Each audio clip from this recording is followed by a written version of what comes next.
Bisa minta tolong salah satu teman dari Seminari Tinggi untuk memimpin doa. Ya.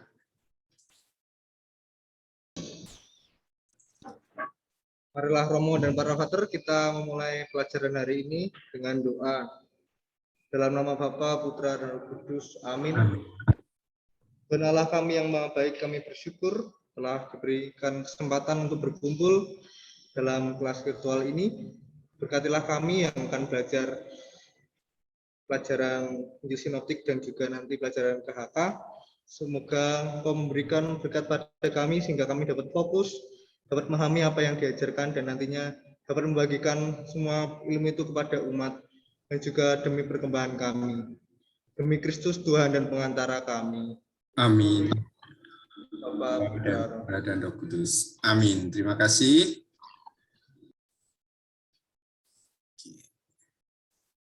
Baik, teman-teman, kita akan melanjutkan pembahasan kita.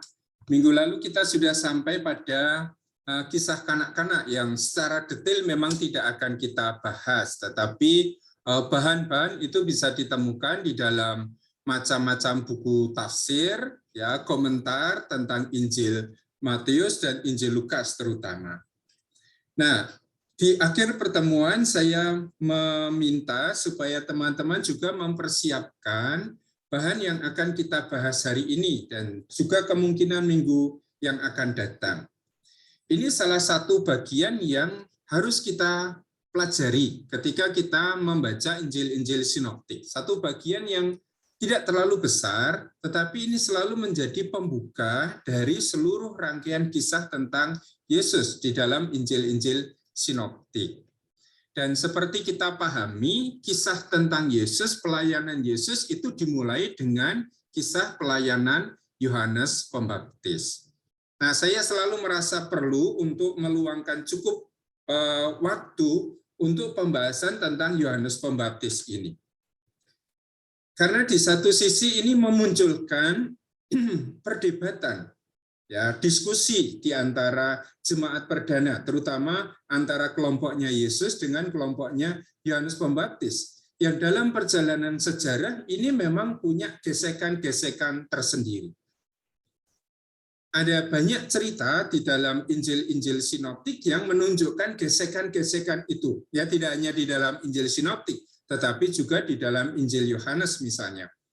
Apalagi kalau di dalam Injil Yohanes itu dikatakan murid-murid Yesus yang pertama itu justru berasal dari kelompoknya Yohanes Pembaptis yang mendengar kesaksian tentang Yesus dan kemudian mereka mengikuti Yesus, meninggalkan Yohanes Pembaptis.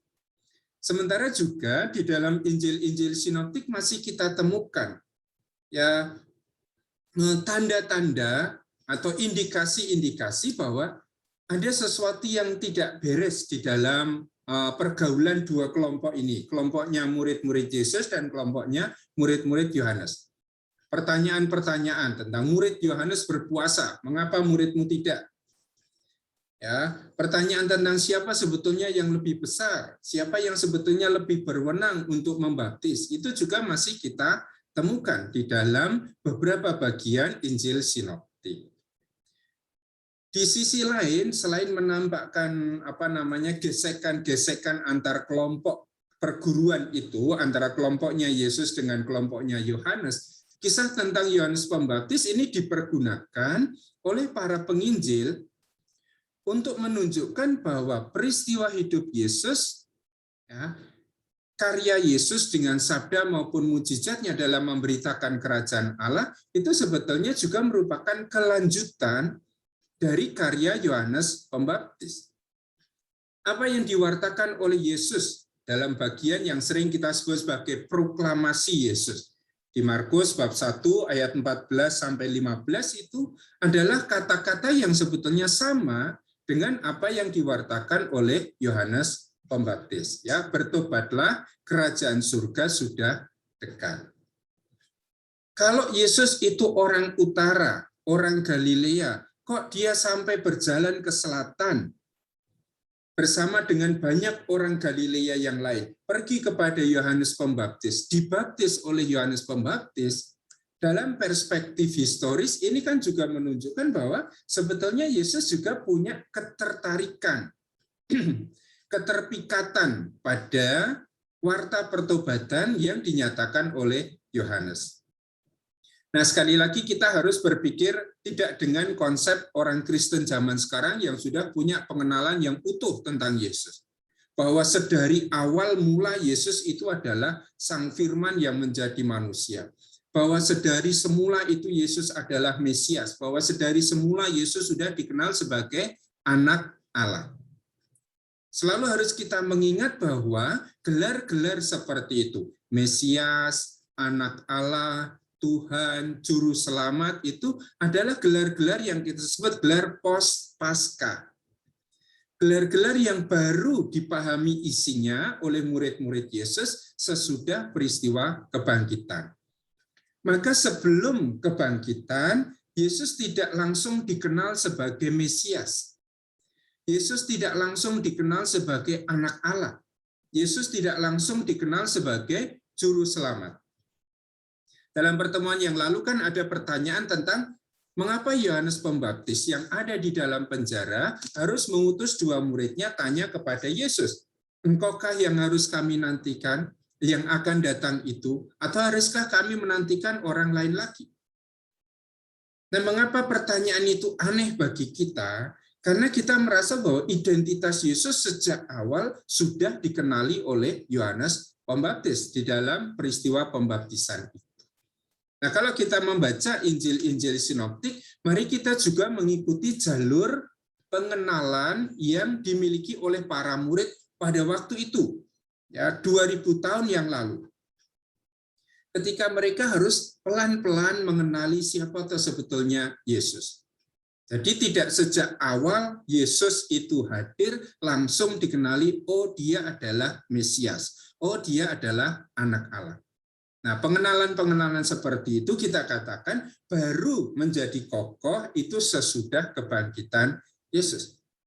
Sehingga ketika Yesus datang dari Galilea ke selatan, ke Yudea, ke seberang Sungai Yordan, di mana Yohanes Pembaptis itu bekerja, orang belum mengenal siapa sebetulnya Yesus itu. Ya, mereka belum punya paham, belum punya konsep bahwa Yesus itu adalah Kristus. Yesus itu adalah Mesias. Mereka hanya tahu bahwa Yesus itu adalah salah satu dari sekian banyak orang Galilea yang waktu itu datang kepada Yohanes untuk dibaptis. Dalam arti itu, Yesus juga dilihat sebagai salah satu orang yang terpikat pada warta pertobatan yang diserukan oleh Yohanes. Nah, semula Yesus ada di selatan, dalam kelompok Yohanes itu. Tetapi begitu nanti Yohanes ditangkap, dipenjarakan, Yesus kembali lagi ke utara, ke Galilea. Yesus tidak bersatu dengan murid-muridnya Yohanes yang ada di selatan ini, tetapi dia kembali ke Galilea, mulai mengajar, ya, memberitakan bahwa kerajaan Allah itu sudah dekat. Nah, apa yang diajarkan oleh Yesus di utara, di daerah Galilea itu sama dengan apa yang diserukan oleh Yohanes di selatan. Soal pertobatan di hadapan kerajaan Allah yang sudah dekat. Nah, ini arti penting Yohanes Pembaptis dalam permenungan Perjanjian Baru, para penulis Perjanjian Baru tentang Yesus. Dua tokoh besar yang hidup sebetulnya dalam waktu yang bersamaan. Ya, Yohanes itu diakui sebagai nabi di dalam tradisi Israel. Sementara Yesus itu juga guru yang punya banyak murid ini. Sehingga dalam situasi seperti ini, benturan-benturan, pertentangan-pertentangan antara kedua kelompok ini masih mungkin terjadi. Dan itu tanda-tandanya, indikasi-indikasinya masih bisa kita temukan di dalam teks-teks Perjanjian Baru kita. Sehingga apa yang kita temukan di dalam teks Perjanjian Baru kita tentang Yohanes sebetulnya adalah cara para penginjil untuk menempatkan Yohanes Pembaptis, nabi besar itu, dalam peristiwa hidup Yesus. Nah, bagaimana mereka merenungkan siapa sebetulnya Yohanes Pembaptis ini? Ini tokoh yang tidak bisa disingkirkan begitu saja. Tidak bisa dianggap, oh Yesus ini lebih hebat dari Yohanes, maka dia dihilangkan begitu saja. Tidak. Masih ditampakkan tanda-tanda bahwa gereja perdana pun masih punya respek yang besar pada tokoh ini. Maka dia tidak dihilangkan dari kisah Yesus. Tetapi semua penginjil justru menempatkan kisah tentang Yohanes Pembaptis ini di bagian awal Injil. Ya, di bagian awal karya perutusan Yesus.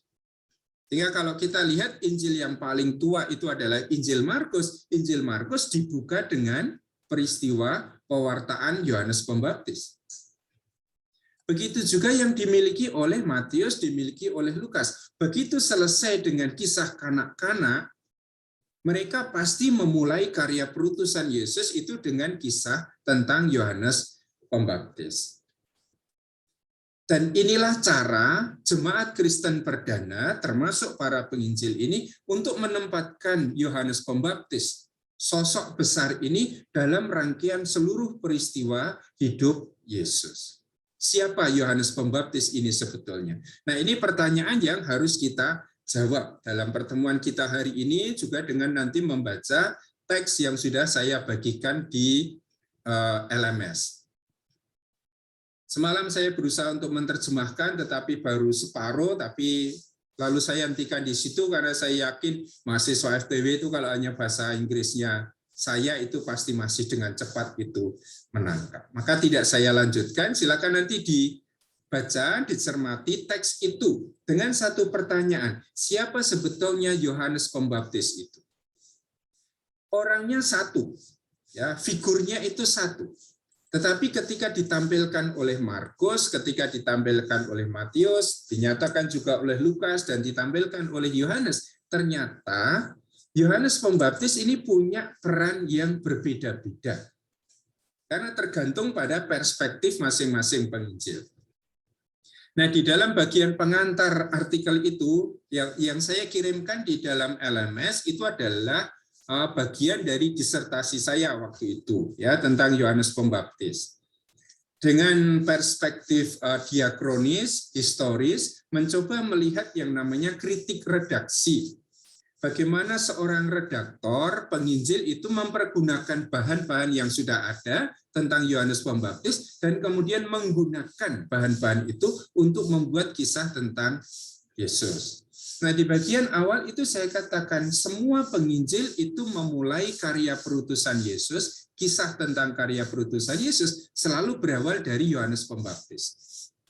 Dan selalu dimunculkan di situ. Tetapi figur yang sama itu ditampilkan secara berbeda.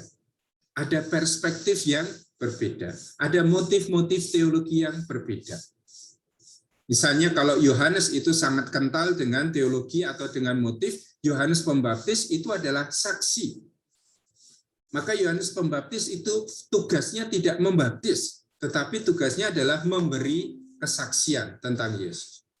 Kalau kita membaca Injil Markus dengan mengutip kitab Maleaki, Markus mau mengatakan bahwa Yohanes Pembaptis itu adalah pendahulu Yesus. Utusan Allah yang diutus untuk mempersiapkan jalan bagi Yesus. Nah, teks Maleaki ini dihilangkan oleh Matius, dihilangkan oleh Lukas. Maka di dalam benaknya Matius dan Lukas, Yohanes Pembaptis itu bukan pertama-tama seorang pendahulu yang mempersiapkan jalan bagi Tuhan.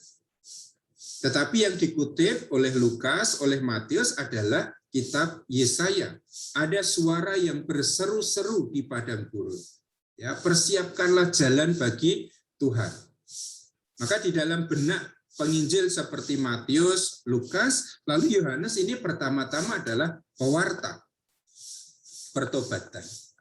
Nah, ini nanti coba dilihat sambil membaca teks itu, sambil juga membaca teks perjanjian barunya. Sampai saya mengenali, kalau saya membaca Injil Markus, sosok Yohanes Pembaptis seperti apakah toh yang saya tangkap itu?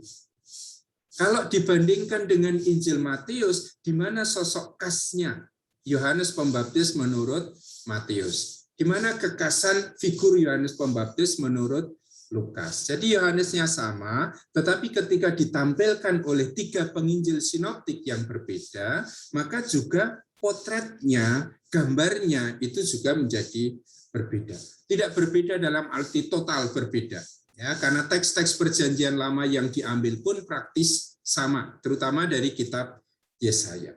Ya, tetapi bagaimana penginjil meredaksi materi-materi tentang Yohanes Pembaptis dan memasukkannya di dalam kisah tentang Yesus itu memang berbeda-beda. Nah, kalau membaca bagian dari disertasi itu pasti pengandaiannya adalah pengandaian Markus itu sebagai Injil yang tertua.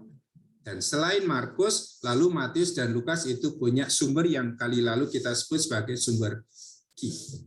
Baik, ini yang akan kita bahas dalam pertemuan kita pagi hari ini. Saya akan menampilkan sebentar apa yang bisa kita lihat kalau kita membandingkan lebih dahulu teks-teks yang ada di dalam kitab suci kita tentang Yohanes Pembaptis. Ini adalah teksnya yang juga ada di dalam artikel saya itu. Kalau kita mencari ya, semua teks atau semua bahan di dalam Injil-Injil sinoptik maupun Injil Yohanes tentang Yohanes Pembaptis, lalu kita akan temukan bahan yang sama. Relatif sama, ya, tidak sama persis. Tetapi juga kita akan menemukan bagian-bagian yang berbeda. Berbeda dalam arti satu atau dua punya, yang lain tidak punya. Atau berbeda dalam arti digunakan secara berbeda oleh masing-masing penginjil. Bahannya sama, tetapi digunakan, diredaksi secara berbeda. Nah, saya mendaftar di situ beberapa bagian yang bisa ditampilkan kalau kita membahas Injil sinoptik sekaligus Injil Yohanes ketika menampilkan sosok Yohanes Pembaptis itu. Di dalam semua Injil, lihat di sini ada kolom pertama ini adalah Markus, kemudian Matius, Lukas, dan Yohanes. Di dalam keempat Injil selalu diceritakan yang namanya pelayanan Yohanes Pembaptis. Dan pelayanan Yohanes Pembaptis itu wujudnya dua. Yang pertama adalah warta pertobatan, jadi Yohanes Pembaptis berkhotbah. Yang dikhotbahkan adalah panggilan untuk bertobat, ya, karena kerajaan Allah yang sudah dekat. Nah, warta pertobatan inilah yang nanti oleh jemaat Kristen akan diartikan, oh berarti Yohanes Pembaptis itu memberitakan kedatangan Tuhan, yang sudah sangat dekat itu. Dan satu-satunya jalan untuk bisa siap menyambut kedatangan Tuhan itu adalah dengan pembaptisan. Karena itulah Yohanes Pembaptis nanti akan digambarkan sebagai suara orang yang berseru-seru di padang gurun. Persiapkanlah jalan bagi Tuhan. Nah, karena Yohanes itu tugasnya mempersiapkan jalan bagi Tuhan yang akan datang, maka dia disebut sebagai pendahulu. Atau kalau di dalam komentar-komentar berbahasa Inggris, dia akan disebut sebagai forerunner. Jadi orang yang datang lebih dahulu untuk apa? Mempersiapkan jalan bagi dia yang akan datang. Nah, kalau kita lihat di situ, semua Injil kita mencantumkan kisah tentang proklamasi pertobatan itu, warta pertobatan, dan sekaligus juga pelayanan pembaptisan. Sehingga dua hal yang dibuat oleh Yohanes Pembaptis dalam pelayanannya adalah warta pertobatan, berkhotbah, yang kedua adalah pembaptisan. Apakah ini lalu porsinya sama? Tentu saja tidak. Nanti lihat di dalam bagian D ini, ya, preaching of righteousness. Ketika Yohanes Pembaptis itu mengkhotbahkan tentang pertobatan, tentang kebenaran. Siapa yang punya khotbah yang panjang ini? Hanya Matius dan Lukas. Markus itu hanya punya sedikit. Ya, waktunya telah genap, bertobatlah, kerajaan Allah sudah dekat. Cukup singkat. Tetapi kemudian Matius dan Lukas rupanya memiliki sumber lain yang nanti akan kita sebut sebagai sumber Q yang berisi tentang khotbah Yohanes Pembaptis. Dan itulah yang kemudian diambil oleh Matius dan Lukas, dimasukkan ke dalam cerita tentang Yohanes Pembaptis yang sudah dimiliki oleh Markus. Jadi apa yang tidak dimiliki oleh Markus kemudian ditambahkan oleh Matius dan Lukas. Sama seperti ketika kita bicara tentang pencobaan di padang gurun. Markus hanya mengatakan Yesus tinggal di padang gurun dan dicobai. Matius dan Lukas punya informasi lain, apa saja toh bentuk pencobaannya, dan kemudian bahan yang mereka temukan di luar Markus kemudian ditambahkan dalam cerita itu. Nah, dengan demikian kita bisa melihat salah satu dalil yang kali lalu kita sebut. Cerita yang lebih pendek itu harus dianggap lebih tua daripada cerita yang lebih panjang. Karena biasanya dalam bercerita, dalam mengisahkan sesuatu, kita itu menambah. Ya, menambah bukan dalam arti supaya ini melenceng informasinya, tapi menambah dalam arti supaya informasinya menjadi lebih lengkap. Kalau Markus itu hanya mengatakan, bertobatlah, kerajaan Allah sudah dekat, Matius dan Lukas punya informasi, apa isi khotbah Yohanes ini? Ketika dia memanggil orang pada pertobatan. Dan isinya itulah yang dimasukkan di sini, di bagian 3, 7, 10 di dalam Matius, dan Lukas 3, 7, 9. Berarti nanti kalau kita cek bagian ini adalah khotbah Yohanes Pembaptis. Ya, jadi meskipun sama-sama menceritakan Yohanes Pembaptis itu memberitakan pertobatan, lalu isi dari pemberitaan Yohanes Pembaptis itu berbeda-beda. Mana yang lebih lengkap tentu adalah Matius dan Lukas. Di dalam hal ini Markus itu masih sangat singkat. Lihat kesulitan hipotesis Griesbach dalam hal ini. Ya. Lihat di sini. Preaching of righteousness.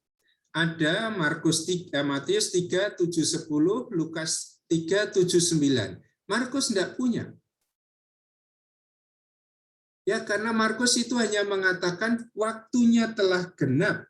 Ya, bertobatlah, percayalah. Kalau menurut Griesbach, Markus ini adalah sintesis. Jadi ringkasan dari Matius dan dari Lukas. Nah, pertanyaan kita, mengapa khotbah Yohanes yang panjang, yang begitu penting itu justru dihilangkan oleh Markus? Kalau Markus menggunakan Matius dan Lukas. Nah, ini kesulitannya. Maka lebih mudah kita berpikir, Markus punya cerita yang sangat singkat itu, yang tidak lengkap, Matius dan Lukas menambahkan pada cerita Markus itu informasi yang mereka ambil dari sumber yang lain. Nah, karena dikutip oleh Matius dan Lukas dan sama, maka kita mengatakan Matius dan Lukas mengambil dari sumber key. Ya, saya harap dengan contoh tentang Yohanes Pembaptis lalu hipotesis Griesbach, hipotesis dua sumber itu mulai dipahami. Dalam kasus ini saja. Baik, sebelum saya lanjutkan, apakah ada pertanyaan lebih dahulu atau komentar dari apa yang dibaca sampai hari ini? Belum? Baik, saya lanjutkan. Nah, ada pertanyaan dari ST?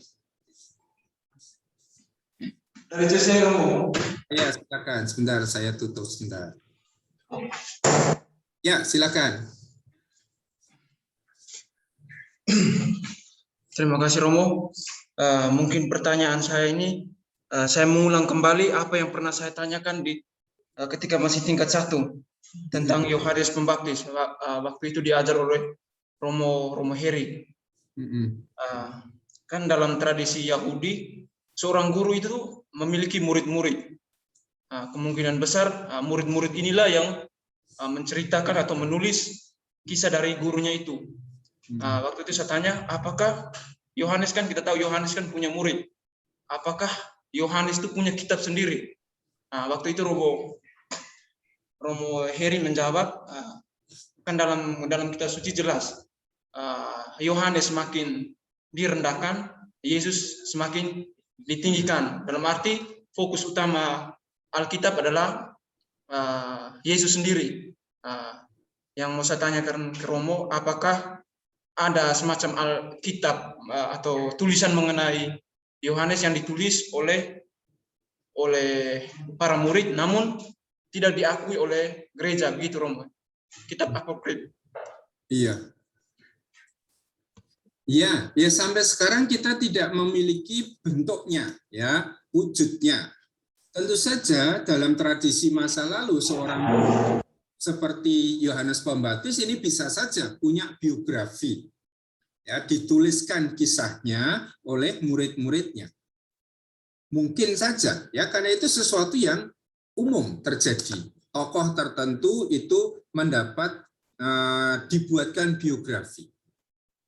Hanya kita ingat bahwa Yohanes Pembaptis ini adalah, atau kemungkinan besar adalah anggota dari kelompok Eseni yang tinggal di Qumran, yang sebetulnya juga meninggalkan banyak tulisan, ya, yang kita sebut sebagai manuskrip dari Laut Mati, gitu, Dead Sea Scroll, gitu. Gulungan-gulungan kitab dari Laut Mati. Tetapi memang tidak ditemukan suatu manuskrip tertentu yang seutuhnya berbicara tentang Yohanes Pembaptis. Ya, kemungkinan besar memang tradisi murid-murid Yohanes Pembaptis bukan tradisi menulis, karena itu adalah tradisi Yahudi. Apalagi kalau mereka tinggal di gua-gua Qumran itu. Tradisi mereka adalah menulis tentang suatu tafsir terhadap teks Perjanjian Lama, dan itu banyak kita temukan. Tetapi cerita tentang tokoh tertentu memang tidak muncul di situ, tidak ditemukan.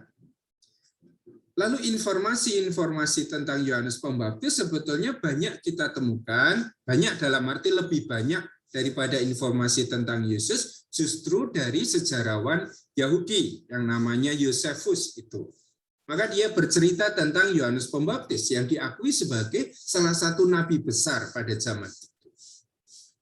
Nah, pertanyaan tadi, apakah murid-muridnya Yohanes Pembaptis menuliskan sesuatu tentang Yohanes Pembaptis? Ya, sebagai kemungkinan itu bisa saja. Tetapi kita tidak memiliki dokumen-dokumen, manuskrip-manuskrip yang membuktikan itu.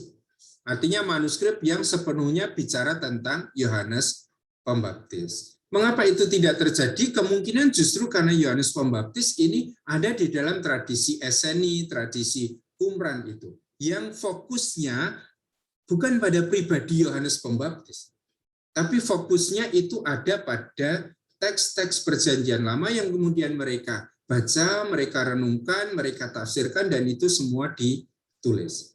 Nah, berbeda dari tradisinya murid-murid Yesus, karena Yesus memberitakan kerajaan Allah sama seperti Yohanes. Dalam perjalanan kemudian ketika Yesus wafat dan bangkit, para murid ini tidak hanya memberitakan kerajaan Allah, tapi para murid memberitakan Yesus yang mewartakan kerajaan Allah. Maka semula dia adalah pewarta, Yesus itu disebut sebagai pewarta, preacher, kemudian Yesus menjadi yang diwartakan.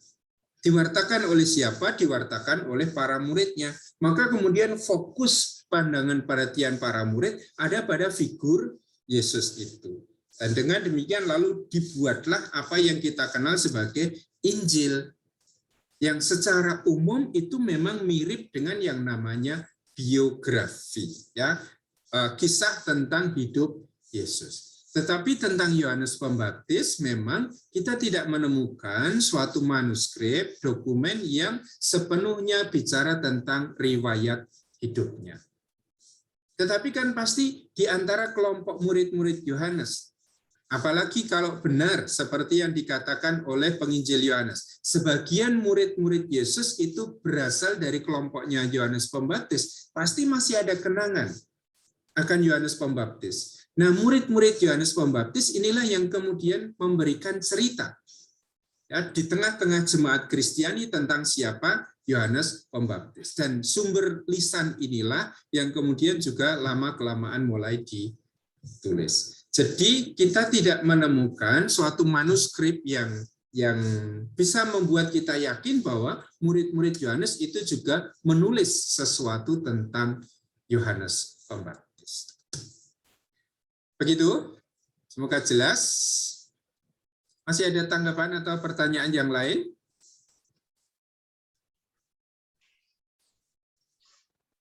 Oke, kita lihat sebentar ya. Bagian yang tadi saya buat.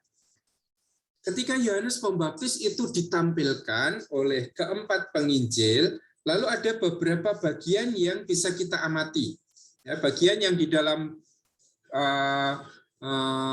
bagian pertama itu, ya saya beri warna kuning. Yang pertama selalu Yohanes Pembaptis itu ditampilkan, diperkenalkan. Nah, kalau kita lihat di situ, Markus punya enggak? Oh, punya. 1, 2, 3. Markus bab 1 ayat 2 sampai 3.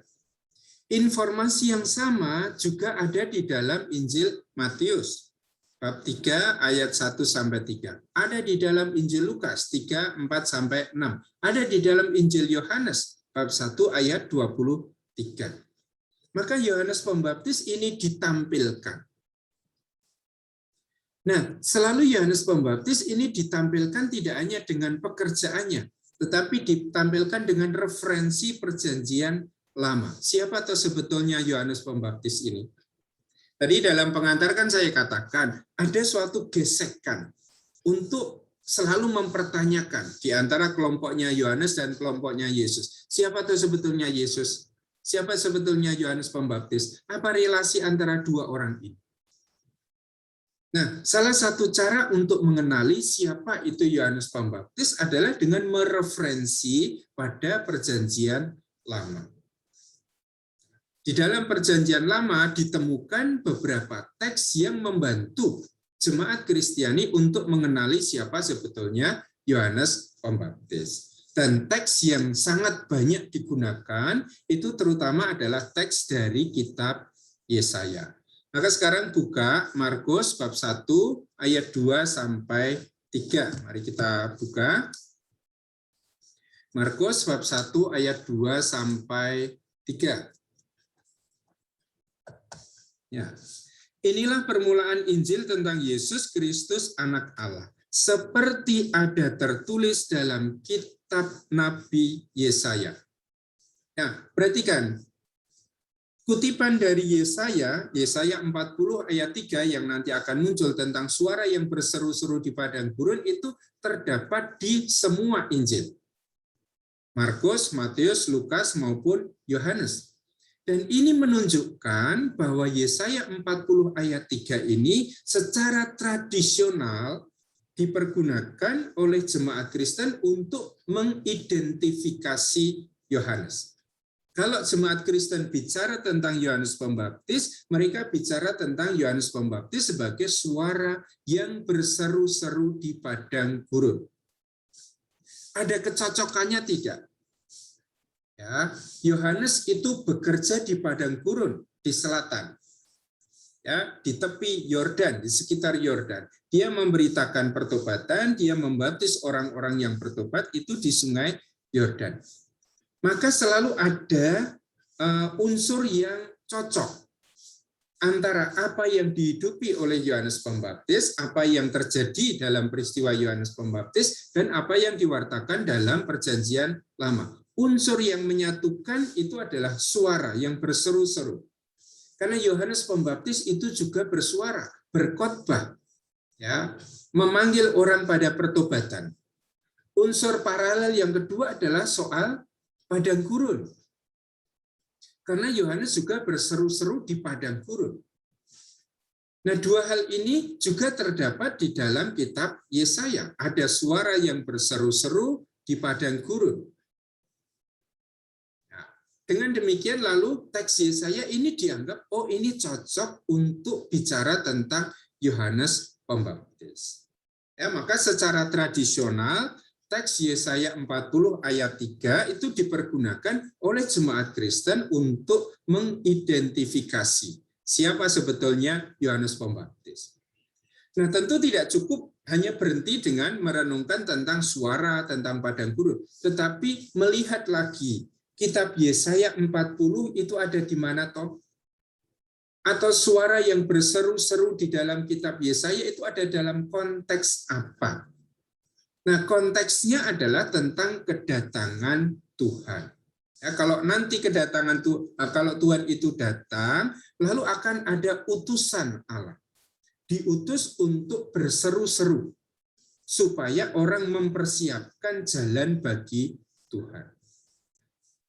Karena itu konteksnya di dalam kitab Yesaya kan sebetulnya orang-orang ada di pembuangan Babilonia. Dan Nabi Yesaya itu meramalkan bahwa kalian akan dibawa kembali ke Sion, ke Yerusalem. Allah akan membawa kalian kembali ke Yerusalem. Nah, sebelum Allah membawa kalian kembali ke Yerusalem inilah harus dipersiapkan jalan bagi Tuhan. Karena Tuhan akan membawa orang-orang Israel di pembuangan masuk kembali ke Yerusalem. Nah, jalannya ini harus diratakan. Ya, kalau ada bukit, bukit itu harus dipotong. Kalau ada lembah itu harus ditimbun supaya Allah bisa membawa umatnya dari pembuangan masuk ke Yerusalem. Ide itu ditangkap. Ya, kalau nanti Tuhan datang membawa orang Israel menuju pada Yerusalem, menuju keselamatan, maka ada orang yang berseru-seru, ayo siapkan jalan bagi Tuhan. Oh, itu jalannya berbukit, potong bukit itu. Oh, jalannya itu berlembah, ratakan. Ya, supaya Tuhan itu bisa lewat di situ. Nah, ini yang kemudian ide ini diambil oleh para penulis Perjanjian Baru, tentu diambil oleh gereja perdana waktu itu. Bahwa Tuhan itu datang dalam diri siapa? Dalam diri Yesus ini. Dan siapa suara yang berseru-seru supaya orang mempersiapkan jalan bagi Tuhan adalah Yohanes Pembaptis. Ya, maka para penginjil kemudian mengambil Yesaya 40 ayat 3 itu untuk menjelaskan siapa Yohanes Pembaptis. Dengan demikian kalau kita bertanya pada gereja perdana, siapa Yohanes Pembaptis? Jawaban mereka, dia adalah suara yang berseru-seru di padang gurun. Ya, persiapkanlah jalan untuk Tuhan, luruskanlah jalan baginya. Ini pengenalan gereja perdana akan siapa Yohanes. Nah, ini kita temukan baik di dalam Markus, Matius, Lukas maupun Yohanes. Nah, sekarang apa yang khas di dalam Injil Markus? Lihat di situ. Ayat 2. Seperti ada tertulis dalam kitab Nabi Yesaya. Maka Markus mengatakan bahwa yang saya kutip ini adalah Nabi Yesaya. Lihatlah, aku menyuruh utusanku mendahului engkau. Ia akan mempersiapkan jalan bagimu. Dan ini memang kata-kata dari Allah sendiri bagi Israel. Ya, Israel akan berjalan melintasi padang gurun itu ketika keluar dari Mesir menuju ke tanah Kanaan. Dan Allah itu mengatakan, aku akan menyuruh utusanku mendahului engkau. Ia akan mempersiapkan jalan bagimu. Sehingga ketika keluar dari Mesir, orang Israel itu menempuh jalan yang sudah disiapkan. Dan ini yang juga diambil sebagai ide bahwa ketika Yesus ini datang, ya Tuhan ini datang, jalan itu sudah disiapkan. Siapa yang menyiapkan? Yang menyiapkan adalah Yohanes Pembaptis. Maka kita bisa melihat bahwa tugas Yohanes Pembaptis selalu dipahami adalah mempersiapkan jalan bagi Tuhan. Maka di sana dikatakan, lihatlah aku menyuruh utusanku mendahului engkau, ia akan mempersiapkan jalan bagimu. Ada orang yang diutus oleh Allah mempersiapkan jalan bagi Tuhan. Teks itu dipahami oleh gereja perdana. Oh, kalau begitu Yohanes itu adalah utusan Allah yang harus mempersiapkan jalan bagi Yesus. Nah, orang yang mempersiapkan jalan pasti datang sebelumnya. Ya, kalau Yesus datang sekarang, pasti Yohanes sudah datang sebelumnya. Yohanes mempersiapkan jalan bagi Yesus ini. Lalu lihat, ada suara orang yang berseru-seru di padang gurun. Persiapkanlah jalan untuk Tuhan, luruskanlah jalan baginya. Apa yang ditempuh oleh utusan Allah ini untuk mempersiapkan jalan Tuhan adalah dengan berseru. Dia suara yang berseru-seru di padang gurun. Persiapkanlah jalan untuk Tuhan. Luruskanlah jalan baginya. Teks yang diambil dari kitab Yesaya. Tapi lihat ayat 2, kutipan yang pertama. Lihatlah, aku menyuruh utusanku mendahului engkau. Ia akan mempersiapkan jalan bagimu. Apakah teks itu diambil dari kitab Yesaya? Kalau lihat catatan kakinya, bagian itu tidak diambil dari Yesaya, tetapi dari Maleaki bab 3 ayat 1. Ada utusan. Sebelum Tuhan itu datang, ada orang yang diutus oleh Allah mempersiapkan jalan bagi Tuhan. Dan kitab Maleaki lalu nanti akan mengidentifikasi siapakah utusan Allah yang datang ini. Dan kitab Maleaki akan mengatakan bahwa utusan Allah yang harus mempersiapkan jalan bagi Tuhan adalah Elia.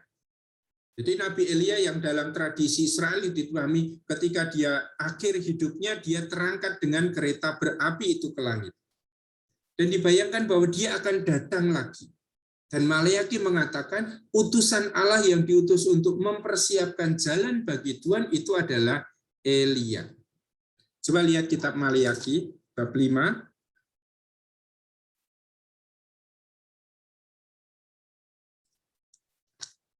Mata saya itu sudah tidak lihat terlalu jelas.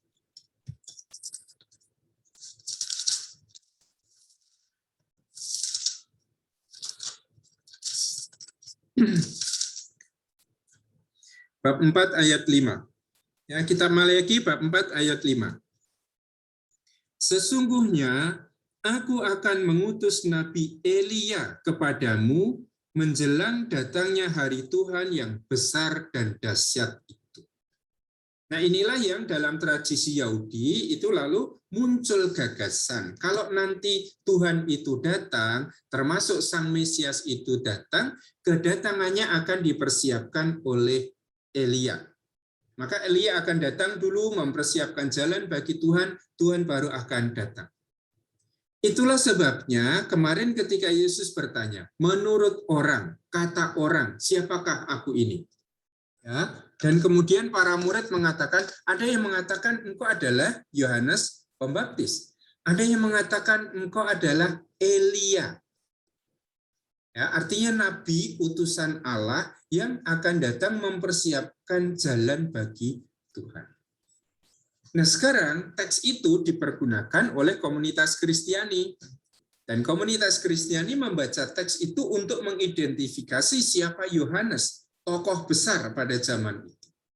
Dan komunitas Kristiani bisa mengatakan yang menjadi utusan Allah yang harus mempersiapkan jalan bagi Tuhan, yang disebut sebagai Elia itu adalah Yohanes Pembaptis. Maka di dalam Injil Lukas itu dikatakan bahwa Yohanes Pembaptis itu memiliki roh Elia. Ya, roh yang dulu bekerja pada Elia sekarang bekerja di dalam diri Yohanes Pembaptis. Dan Yohanes Pembaptis inilah yang menjadi suara yang berseru-seru di padang gurun, persiapkanlah jalan bagi Tuhan, luruskanlah jalan baginya. Nah, ini tentang teks yang kita punyai di dalam Injil Markus bab 1 ayat 2. Saya tanya sekarang, sudah ada yang membaca teks ini? Markus bab 2 ayat 3 dan menemukan sesuatu yang menarik? Tadi dikatakan yang pertama, ini kutipan dari Yesaya, ternyata tidak. Ya, kutipan dari Maleaki dan kutipan dari Yesaya. Apa yang dibuat oleh Matius dan Lukas? Matius dan Lukas melihat keanehan ini mungkin, loh, ini kan bukan dari Yesaya, ini dari Maleaki. Maka dihilangkan oleh Matius dan Lukas. Sehingga kalau dikatakan seperti ada tertulis dalam kitab Nabi Yesaya, lalu Matius dan Lukas langsung ke ayat 3. Ada suara orang yang berseru-seru di padang gurun. Sehingga versinya Matius dan versinya Lukas itu lebih benar daripada versinya Markus. Tapi apakah sekedar menghilangkan lihatlah aku menyuruh utusanku mendahului engkau? Ataukah sebetulnya ayat itu dihilangkan oleh Matius dan Lukas karena Matius dan Lukas punya konsep, gambaran yang khas tentang siapa sebetulnya Yohanes. Yohanes itu bukan pertama-tama orang yang diutus mempersiapkan jalan bagi Tuhan. Yohanes itu pertama-tama adalah orang yang berseru-seru di padang gurun, yang memberitakan pertobatan. Nah, nanti akan kita lihat ketika kita membaca teks ini satu demi satu, kita harus bertanya, mengapa Matius dan Lukas itu menghilangkan kutipan dari Maleakhi? Apakah ini hanya karena, oh ini bukan dari kitab Yesaya, maka saya skip, saya hilangkan? Atau sebetulnya Matius dan Lukas menghilangkan kutipan Maleakhi karena motif teologi tertentu? Ya, saya selalu cenderung untuk mengatakan kalau ada sesuatu yang ditambahkan atau sesuatu yang dihilangkan, motifnya adalah motif teologi atau motif literer. Ya, ada sesuatu maksud tertentu di situ. Bukan menghilangkan dalam arti sembarangan, semena-mena, tapi pasti ada tujuannya. Nah, yang harus kita cari adalah tujuannya. Mengapa mereka meredaksi teks yang sudah ada di dalam Markus menghilangkan bagian dari kitab Maleakhi itu. Selain itu, masih ada sesuatu yang perlu dicermati dalam kutipan itu? Ayo, kalau kalian membaca secara teliti, apa yang berbeda, apa yang aneh yang bisa ditemukan dalam kutipan itu? Saya tunggu ini, karena ini menarik. Siapa yang menemukan?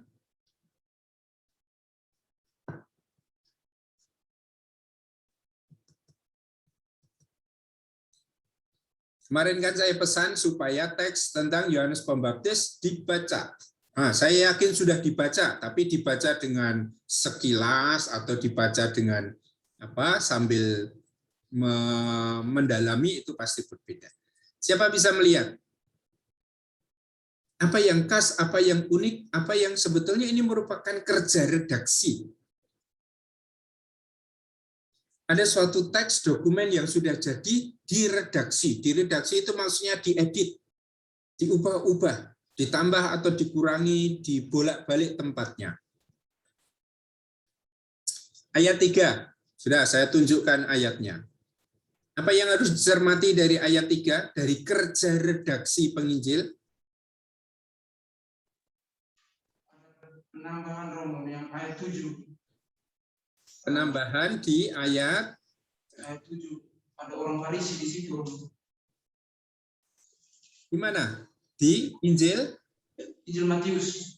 Oh, bukan. Injil Markus dulu. Kita di Injil Markus bab 1 ayat 3. Apa yang harus dicermati di situ? Yang sebetulnya merupakan kerja seorang redaktor, seorang redaksi. Ada yang menemukan? Sudah. Apa? Coba.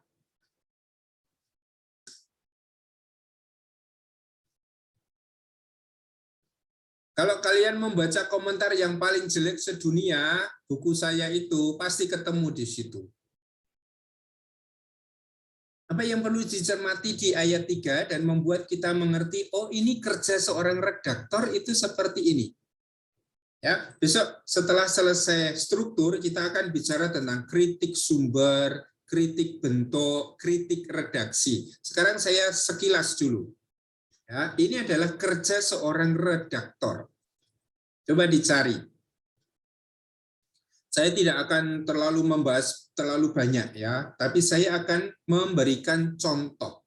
Ini loh cara kerja seorang redaktor. Temukan?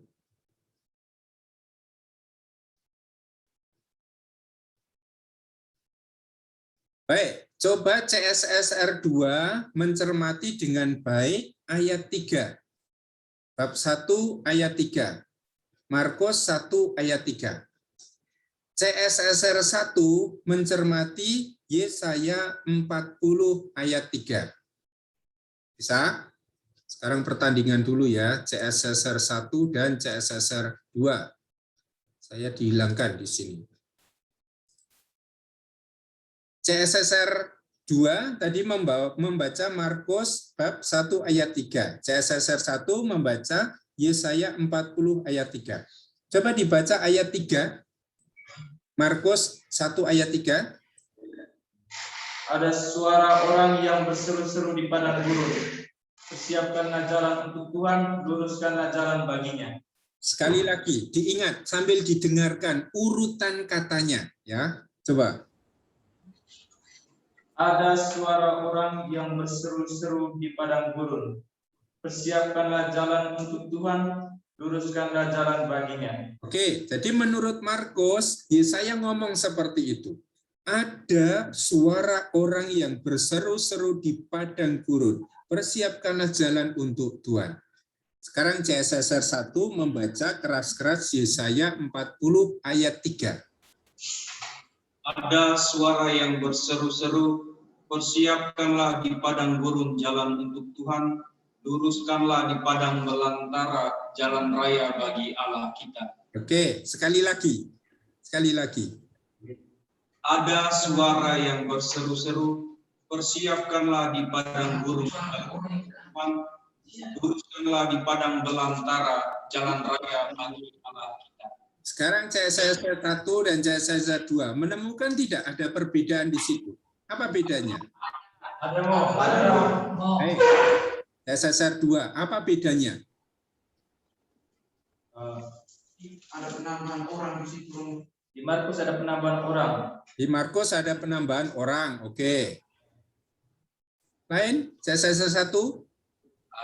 CSSR 1 kalau kamu Yesaya ya yang menulis itu dan kamu lihat Markus mengutip teksmu, kamu terima enggak? Tidak, dia mengurangi. Karena apa? Dia mengurangi. Salah satu. Karena coba Kata menambahkan, terus mengurangi beberapa kata. Oke, menambahkan, mengurangi beberapa kata. Apa yang ditambahkan? Yang ditambahkan pada Injil Markus ditambah kata orang. Orang. Oke, menambahkan sesuatu atau mengurangi. Ada enggak ide yang diubah? Nah, sambil teman CSSR cari. Moses, MSA, Ivan, atau teman ST menemukan?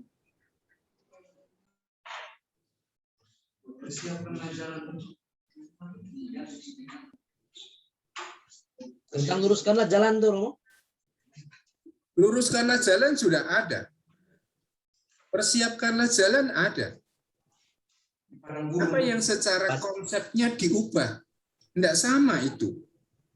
Apa yang dikatakan oleh Yesaya diambil oleh Markus, tetapi diredaksi oleh Markus. Jadi Markus tidak hanya ngutip asal-asalan, atau tidak hanya ngutip persis seperti di dalam Yesaya. Ayo, masa tidak ketemu? Ada Romo. Apa? Persiapkanlah di padang gurun, sedangkan Markus meredaksinya persiapkanlah jalan untuk Tuhan. Jadi di padang gurunnya dihilangkan. Terus mengapa dihilangkan? Dihilangkan. Apakah dihilangkan oleh Markus di padang gurun? Dijadikan mukadimah tuh, Romo. Tidak dihilangkan, tetapi Dijadikan mukadimahnya, pembukanya. Ada Maksudnya? suara itu tadi.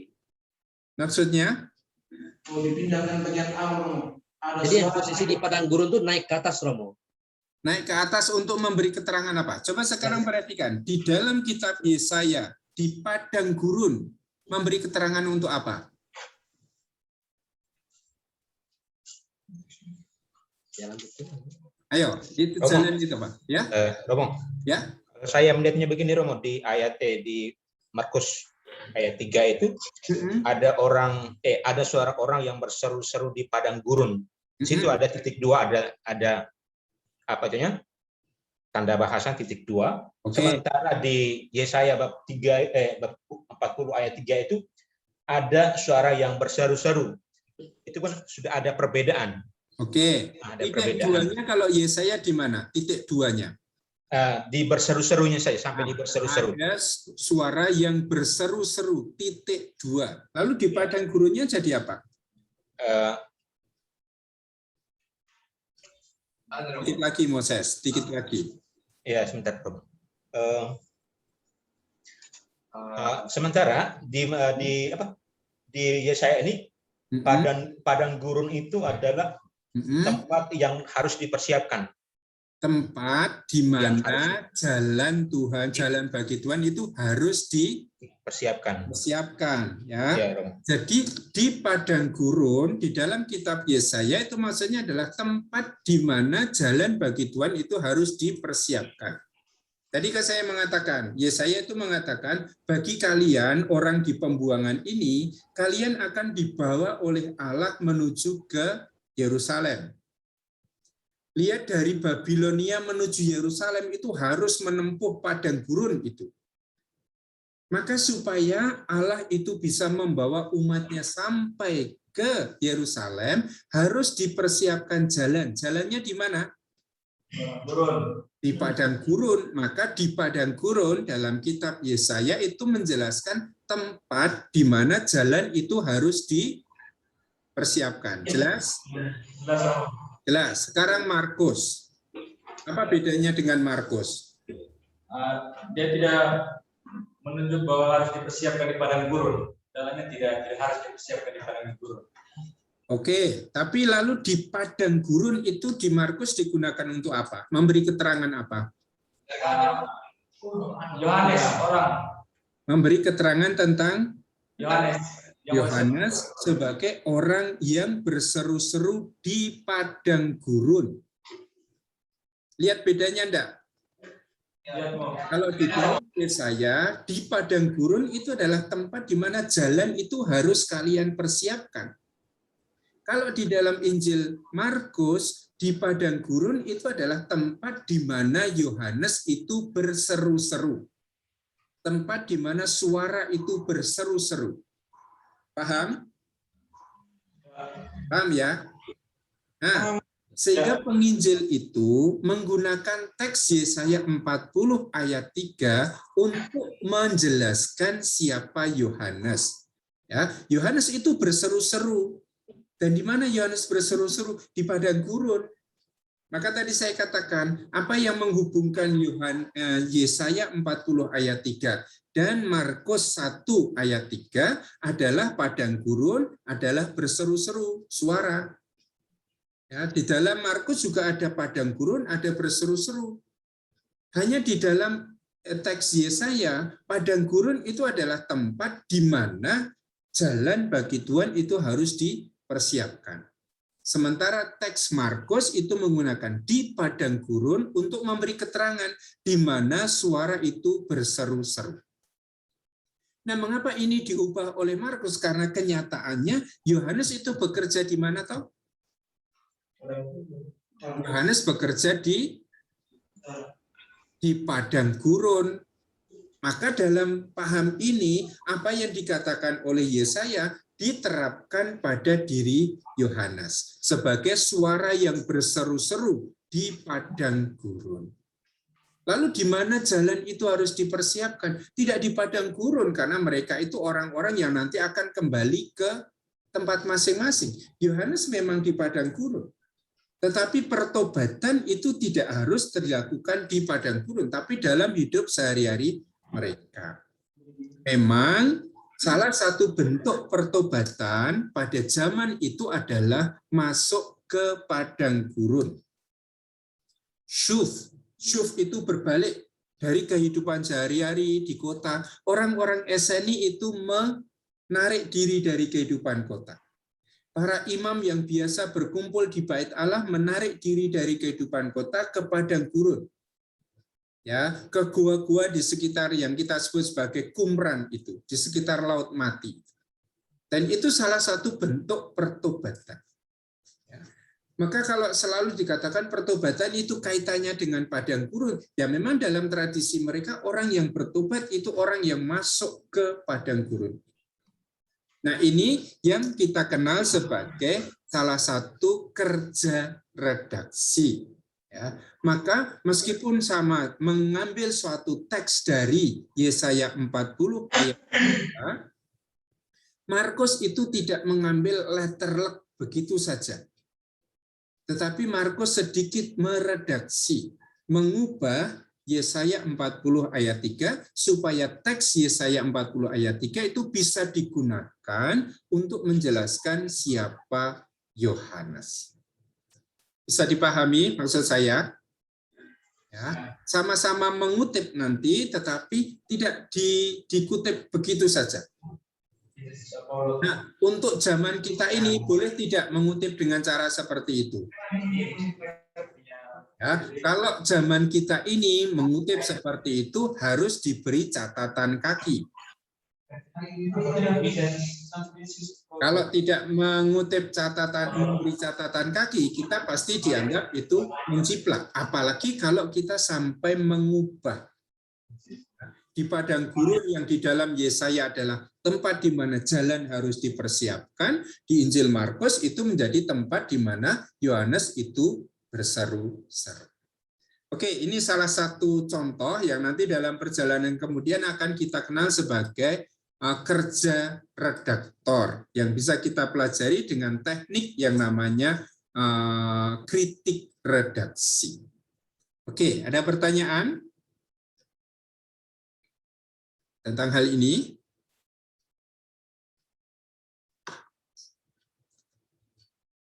Baik, itu berarti bahwa teks Yesaya 40 ayat 3 itu teks yang secara tradisional dipergunakan oleh jemaat Kristen perdana untuk mengartikan siapa Yohanes. Maka ada usaha yang sangat keras di dalam diri para penginjil untuk tetap memasukkan Yohanes dalam seluruh rangkaian pengenalan akan Yesus. Yohanes itu tidak dihilangkan karena dia tokoh penting. Yohanes tidak dihilangkan karena dia adalah mantan guru dari beberapa murid yang sekarang mengikuti Yesus. Kalau ada Andreas yang diceritakan di dalam Injil Yohanes, dia adalah muridnya Yohanes Pembaptis. Nah, ketika Yohanes Pembaptis itu diperkenalkan, maka teks yang dipakai di situ secara tradisional adalah Injil teks Yesaya ayat 40 ayat 3, 40 ayat 3. Kemudian di dalam Injil Markus hanya dikatakan ayat 4. Demikianlah Yohanes Pembaptis tampil di padang gurun dan menyerukan, bertobatlah dan berilah dirimu dibaptis dan Allah akan mengampuni dosa. Pemberitaan Yohanes itu adalah pemberitaan tentang pembaptisan, pertobatan. Bertobatlah dan berilah dirimu dibaptis, maka Allah akan mengampuni dosa. Warta pertobatan itu adalah warta yang sudah umum diserukan oleh para nabi. Semua nabi Israel itu selalu memanggil orang-orang Israel untuk bertobat, untuk berbalik kembali dalam kesetiaan kepada Allah. Maka kalau kita mendengar tentang warta pertobatan, ini sesuatu yang sudah sangat umum. Para nabi Israel itu mewartakan pertobatan. Termasuk juga Nabi Yohanes Pembaptis ini. Yohanes Pembaptis dikenal sebagai nabi. Apa yang khas dalam pewartaan Yohanes Pembaptis adalah berilah dirimu dibaptis. Maka selain orang yang memberitakan warta pertobatan, Yohanes itu dikenal sebagai pembaptis. Kita harus mengingat bahwa baptis dalam tradisi waktu itu merupakan salah satu bagian dari ritus penyucian diri. Membaptis, baptisein itu artinya menenggelamkan. Maka orang yang dibaptis itu orang yang ditenggelamkan ke dalam air. Ya, ritus yang lebih sederhana itu orang menyediakan tempayan di depan rumah. Sebelum orang masuk ke rumah, ke ruang perjamuan, orang kemudian membasuh tangan, membasuh kaki, membasuh muka. Itu sama seperti kalau kita sekarang mau masuk kemana-mana itu juga pasti cuci tangan. Tapi orang yang baptis itu berarti orang yang memasukkan dirinya ke dalam air. Dan sampai saat ini orang yang baptis itu memasukkan dirinya sendiri. Tidak ada orang yang melayani pembaptisan itu. Kalau Ivan ini bertobat dan baptis, maka dia yang nyebur ke dalam kolam itu, masuk ke Sungai Yordan. Nah, apa yang baru dalam pelayanan Yohanes Pembaptis adalah Yohanes Pembaptis inilah yang membaptis mereka, yang memasukkan, menenggelamkan orang itu ke dalam air. Itulah sebabnya Yohanes disebut sebagai the baptizer. Ya, John the Baptizer. Yohanes yang membaptis. Nah, ini identitas Yohanes. Bahwa dia tidak hanya mewartakan pertobatan, tetapi juga membaptis orang-orang yang bertobat. Ini fungsi atau peran yang diambil oleh Yohanes. Nah, kalau Yohanes ditampilkan di dalam Markus sebagai seorang pewarta pertobatan. Bertobatlah dan berilah dirimu dibaptis dan Allah akan mengampuni dosamu. Singkat sekali. Ya, warta pertobatan yang dibawa oleh Yohanes itu singkat sekali. Tapi lihat apa yang dimiliki oleh Lukas dan oleh Matius di dalam bagan kita ini. Ada suatu di dalam Injil Markus di ayat 4 itu kan ada seruan tentang pertobatan. Tetapi apa yang khas di dalam Injil Matius dan Lukas adalah mereka mempunyai khotbah yang lebih panjang. Khotbah Yohanes Pembaptis yang lebih panjang, seruan tentang pertobatan itu. Maka sekarang kita ambil misalnya Injil Matius bab 3 ayat 7 sampai 10. Matius bab 3 ayat 7 sampai 10. Ini pemberitaan Yohanes Pembaptis. Minta tolong Ivan sekalian untuk membaca Injil Matius 3 ayat 7 sampai 10. Tetapi waktu ia melihat banyak orang Farisi dan orang Saduki datang untuk dibaptis, berkatalah ia kepada mereka, "Hai kamu keturunan ular beludak, siapakah yang mengatakan kepada kamu bahwa kamu dapat melarikan diri dari murka yang akan datang? Jadi hasilkanlah buah yang sesuai dengan pertobatan. Dan janganlah mengira bahwa kamu dapat berkata dalam hatimu, Abraham adalah bapa kami, karena aku berkata kepadamu, Allah dapat menjadikan anak-anak bagi Abraham dari batu-batu ini. Kapak sudah tersedia pada akar pohon, dan setiap pohon yang tidak menghasilkan buah yang baik pasti ditebang dan dibuang ke dalam api." Ya, maka suasananya adalah suasana kamu harus memilih. Kamu bertobat, kamu berbalik dan diselamatkan, atau kamu tetap begitu dan kamu tidak akan diselamatkan. Gambarannya di situ adalah ini ada pohon. Ya, kapak itu sudah disiapkan di pangkal pohon ini. Tinggal ini ditebang saja. Kalau kamu tidak bertobat, kamu juga akan ditebang ini. Artinya kamu akan mati. Berarti pertobatan itu sesuatu yang dituntut segera, sekarang ini. Kalau kamu tidak bertobat, kamu seperti pohon yang nanti akan ditebang ini, dan kamu akan tumbang. Hal yang sama juga diserukan oleh Lukas. Kita baca sekarang Lukas bab 3 ayat 7 sampai 9. Lukas bab 3 ayat 7 sampai 9. Moses, minta tolong Moses bab 3 ayat 7 sampai 9.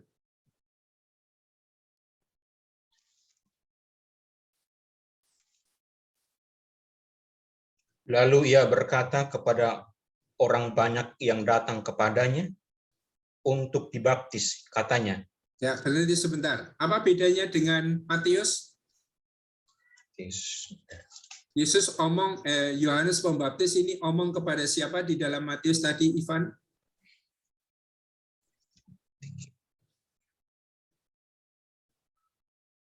Matius kepada orang Farisi, Romo, dan orang Matius Saduki. ngomong kepada orang Farisi, orang Saduki. Di dalam Injil Lukas ada tidak? Tidak ada. Ya, di dalam Injil Lukas, Yohanes itu ngomong kepada orang banyak. Tidak diberi suatu spesifikasi pada kelompok tertentu. Ini tapi pada orang banyak. itu sudah menunjukkan Injil Matius itu sebetulnya ditujukan untuk jemaat yang mana? Injil Lukas itu ditujukan untuk jemaat yang mana? Di dalam Matius, seruan pertobatan itu seolah-olah terfokus pada orang Saduki dan orang Farisi. Di dalam Injil Lukas, pertobatan itu untuk semua orang. Universal. Ya, maka sudah kita lihat nanti dengan contoh-contoh seperti itu kita bisa melihat bahwa Matius itu punya kecenderungan memberikan pewartaan ini kepada orang-orang dari kelompok Yahudi. Ya, kalaupun orang Kristen dari kelompok Yahudi. Sementara Lukas itu akan banyak menghilangkan unsur-unsur Yahudi ini. Ya, soal universalitas, pemberitaan Injil dan pertobatan kepada semua orang. Tapi seruannya sama. Silakan Moses langsung dibaca itu apa yang dikatakan Yohanes. Hai kamu keturunan ular beludak, siapakah yang mengatakan kepada kamu supaya melarikan diri dari murka yang akan datang? Ya, ini Matius dan Lukas punya dan sama. Ayat 8. Jadi hasilkanlah buah-buah yang sesuai dengan pertobatan. Baik, sama juga. Dalam arti ini lalu Matius dan Lukas itu punya teks yang sama, bahkan urutan katanya pun sama. Maka kita mengandaikan bahwa Matius dan Lukas ini mengambil dari sumber tertulis yang sama, yang waktu itu kita sebut sebagai sumber Q. Ya, selain ambil dari Markus, menyerukan pertobatan, Matius dan Lukas mengambil dari Q tentang isi seruan pertobatan itu. Lalu lanjut Moses. Dan janganlah berpikir dalam hatimu, Abraham adalah bapa kami, karena aku berkata kepadamu, Allah dapat menjadikan anak-anak bagi Abraham dari batu-batu ini. Kapak sudah tersedia pada akar pohon, dan setiap pohon yang tidak menghasilkan buah yang baik akan ditebang dan dibuang ke dalam api. Oke, berarti kita bisa melihat situasi yang ada di bagan itu ya. Sama-sama Yohanes Pembaptis itu memberitakan pertobatan. Tetapi kemudian ada penjelasan lebih rinci di dalam Injil Matius dan Lukas tentang isi warta pertobatan itu. Diambil dari mana? Pasti tidak diambil dari Markus, karena Markus di sini kosong. Dan karena sama persis, bahkan urutan kata demi katanya pun sama, maka kita bisa mengatakan Matius dan Lukas mengambil dari satu dokumen tertulis. Ya, dan diambil dengan cukup setia. Sehingga Matius dan Lukas itu memiliki kata-kata yang sama. Nah, pemberitaan itu tidak diambil dari Markus. Nah, kita lalu sudah menyimpulkan bahwa Matius dan Lukas itu menggunakan Markus sekaligus juga menggunakan Q. Apa yang tidak lengkap di dalam Injil Markus dilengkapi oleh Matius dan Lukas dengan menggunakan sumber yang lain, yaitu sumber Q. Hal yang lain yang di situ bisa kita amati adalah tentang pakaian dan makanan. Yohanes Pembaptis itu mengenakan pakaian dari bulu atau jubah dari kulit unta dan makan itu belalang hutan. Ya, informasi itu ada di dalam Injil Markus. Yang kemudian diambil alih oleh Matius. Ya, Markus bab 1 ayat 6, Matius bab 3 ayat 4. Tetapi Lukas tidak mengambil itu. Nah, lalu kita bertanya, mengapa informasi yang penting ini dihilangkan oleh Lukas? Di sini, kosong ini. Sekali lagi, kalau ada perbedaan, kita tidak boleh langsung mengatakan, oh itu dihilangkan begitu saja. Menghilangkan suatu unsur itu pasti ada alasannya. Mengapa menurut Lukas baju dan makanan ini tidak penting untuk mengidentifikasi siapa Yohanes? Sementara menurut Markus, menurut Matius, baju dan makanan ini penting untuk mengidentifikasi siapa sebetulnya Yohanes ini. Ini bagian pengantar. Kemudian bagian yang paling penting selalu adalah khotbah tentang kedatangan Sang Mesias. Dia yang akan datang itu, semua punya. Markus ada 1:7-8, Matius 3:11-12, Lukas 3:16-18, bahkan Yohanes itu punya juga 1:26-27. Berarti ini juga unsur yang sangat penting di dalam karya pelayanan Yohanes Pembaptis. Kalau tidak ada unsur ini, ya, messianic preaching ini, lalu Yohanes Pembaptis pasti tidak akan dimasukkan dalam kisah tentang Yesus. Karena justru disinilah peran Yohanes. Yohanes itu memberitakan dia yang lebih berkuasa yang akan datang sesudahnya. Membuka tali kasutnya pun aku tidak layak. Kita baca Injil Markus bab 1 ayat 7-8.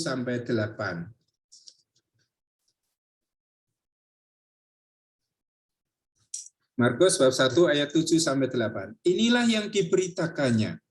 Sesudah aku akan datang ia yang lebih berkuasa daripadaku. Maka ada dua hal yang sudah dinyatakan di sini. Sesudah aku.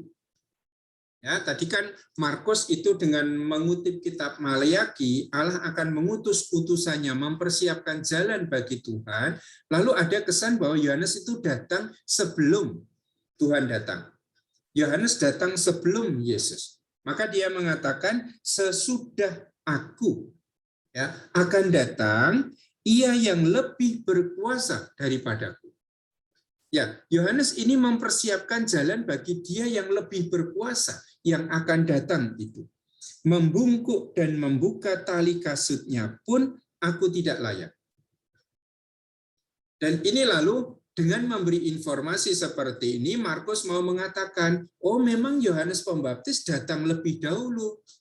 Baru kemudian datang Yesus. Kalau orang zaman itu, siapa yang lebih hebat? Orang yang datang lebih dahulu atau orang yang datang kemudian?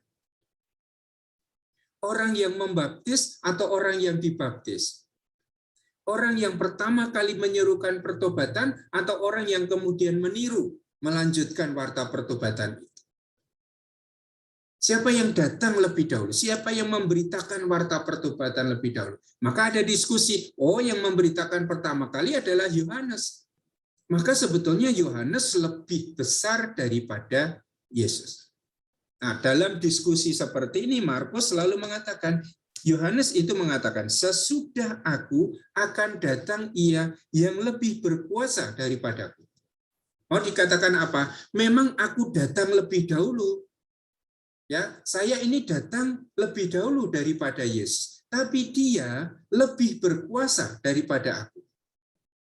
Dalam arti Yohanes mau mengatakan, ya kalau dari hal tua mudanya saya lebih tua. Siapa yang datang lebih dahulu memberitakan pertobatan lebih dahulu? Saya.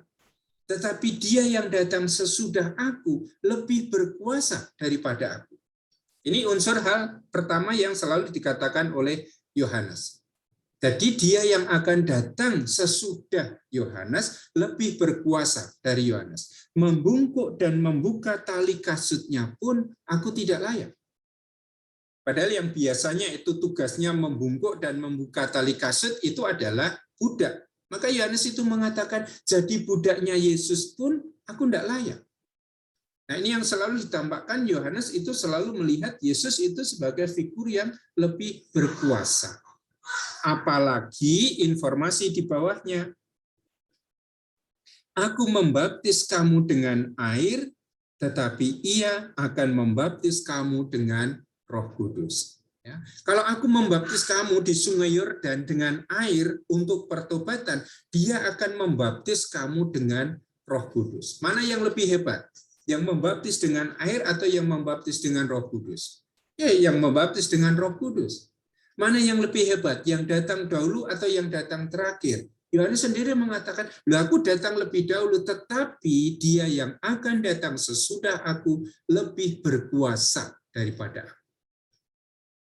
Nah, rupanya inilah cara yang ditempuh oleh jemaat perdana untuk mengatakan Yohanes itu sosok penting, figur penting di dalam hidup kita, yang memulai juga babak kehidupan Yesus ini.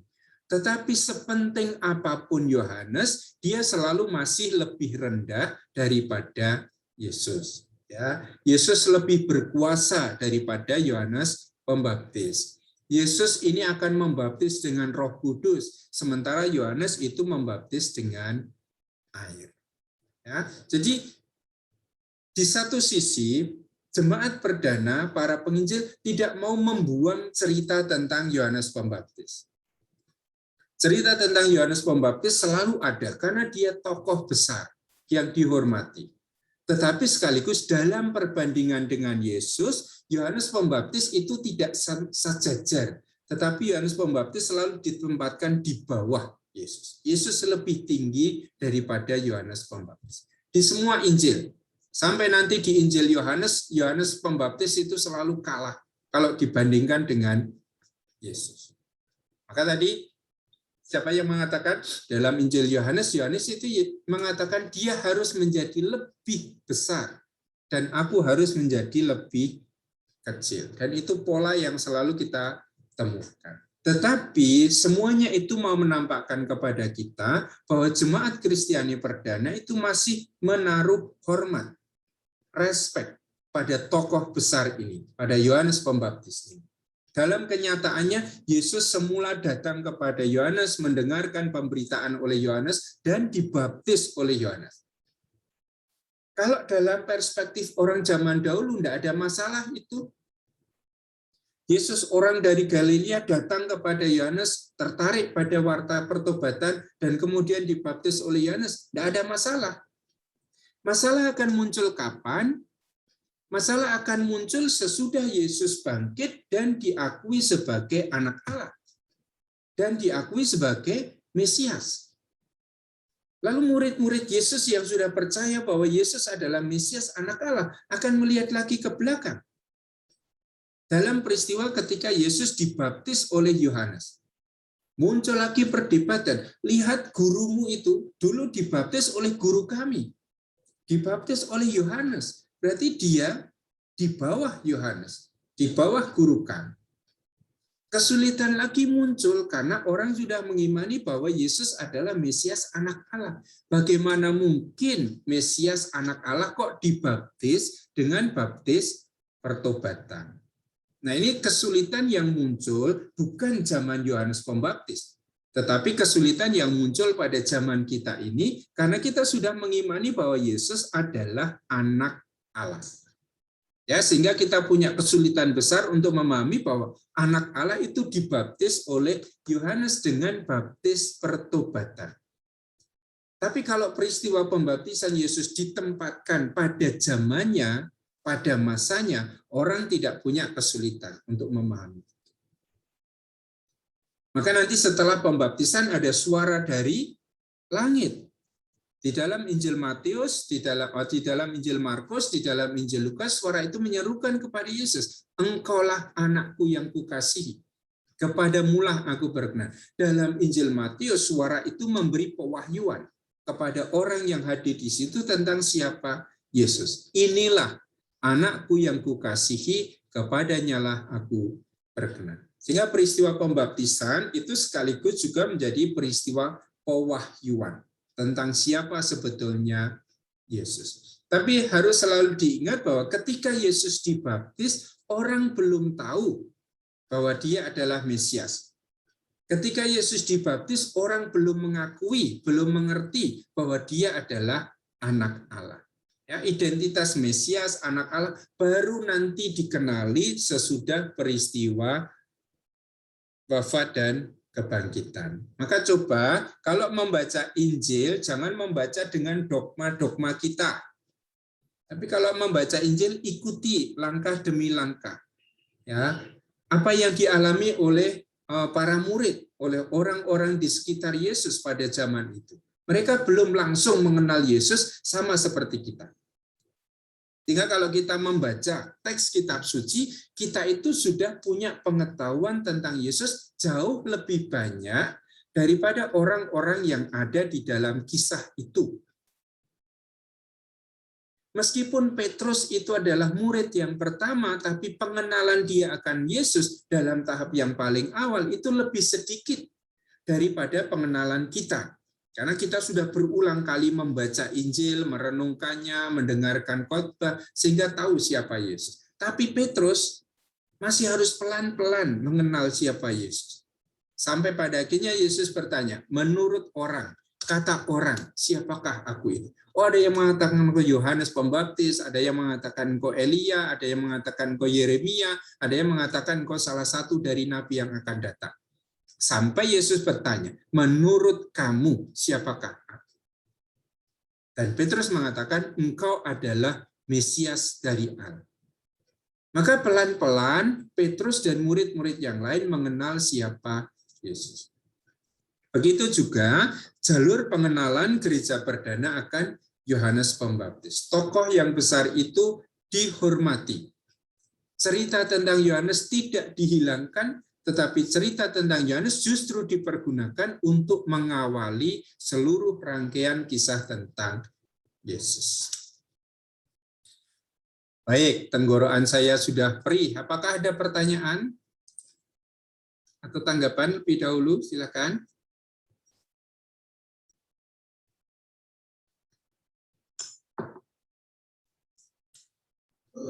Saya ingin bertanya, Romo. Ya, silakan. Baik, sebenarnya tadi saya ingin bertanya terkait dengan pembaptisan Yesus, tetapi Romo sudah menjelaskan secara detail tadi. Lalu yang saya ingin tanyakan adalah jika Yesus tadi kan dikatakan bahwa Yesus itu dibaptis, Romo. Di dalam sinoptik juga dikatakan demikian. Lalu pertanyaan saya muncul, apakah Yesus dibaptis berarti apakah Yesus ini memiliki dosa? Sedangkan Yohanes itu kan mengatakan bahwa Yohanes Pembaptis maksudnya mengatakan bahwa pembaptisan itu adalah pertobatan, gerakan pertobatan dari mereka yang mau bertobat, maka mereka dibaptis. Lalu muncul pertanyaan dalam diri saya, apakah Yesus juga memiliki dosa sehingga ia dibaptis? Ataukah seperti yang dikatakan di dalam Injil Matius, yang dikatakan dalam Injil Matius bab 3 ayat 15, hanya sebagai menggenapan seluruh kehendak Allah yang proses pembaptisan Yesus itu terjadi. Demikian, Romo. Oke, sekarang pertanyaan saya, mengapa kamu bertanya apakah Yesus itu berdosa atau tidak? Karena ini, Romo, karena saya melihat dan menangkap apa yang disampaikan oleh Romo tadi, bahwa Yohanes itu kan datang sebagai pewarta dan juga sebagai gerakan pertobatan dari suara-suara itu. Iya, saya tahu. Maka kan Yesus itu berarti datang kepada Yohanes karena dia merasa saya berdosa. Saya ingin ikut dalam pertobatan itu. Atau paling tidak karena Yesus itu terpikat pada warta pertobatan itu dan dia kemudian ingin mengikuti gerakan itu. Tapi pertanyaan saya adalah, mengapa kamu punya pertanyaan Yesus itu berdosa atau tidak? Sehingga Yesus harus dibaptis oleh Yohanes. Ini yang tadi saya katakan sebagai hal yang penting. Mengapa ada pertanyaan? Oh, kalau begitu Yesus berdosa. Yesus berdosa enggak, Toy? Mengapa ada pertanyaan itu? Sudah mengenal lebih jauh Yesus Kristus, mungkin. Mengenal lebih jauh Yesus Kristus sebagai Juru Selamat. Juru Selamat sebagai Allah yang